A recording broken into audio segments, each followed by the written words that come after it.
Greenhouse gases and carbon footprint. Carbon dioxide or CO2 is the most dominant of the greenhouse gases we produce.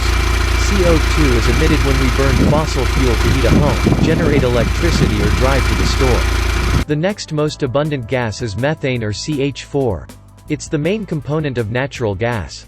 But it's also produced when organic matter decomposes in an absence of oxygen, which happens in flooded rice paddies or in a landfill. And animals like cows and sheep produce methane as a major product in their digestive tracts. It makes its way into the atmosphere via what you might call the usual channels. Then there's nitrous oxide N2O, also known as laughing gas. Nitrous oxide is produced when bacteria break down the nitrogen compounds in soils in the oceans. The use of nitrogen fertilizers in farming is increasing the rate at which nitrous oxide is being added to the atmosphere. Methane and nitrous oxide are emitted into the atmosphere in much smaller quantities than CO2, but they still have a significant effect on climate.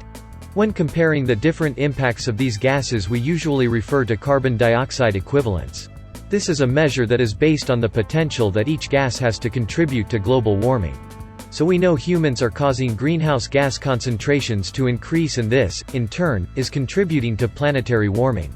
But what can you and I do as individuals? How can we reduce our carbon footprint?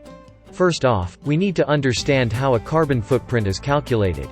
Let's look at sending a text message. Direct climate change impacts occur when we use a product, in this case, my cell phone, to write a text message and the recipient's phone to read it. This requires the use of electricity. If that electricity was generated by burning coal or natural gas, the text message has a carbon footprint. Indirect impacts occur during the production and distribution of the cell phones.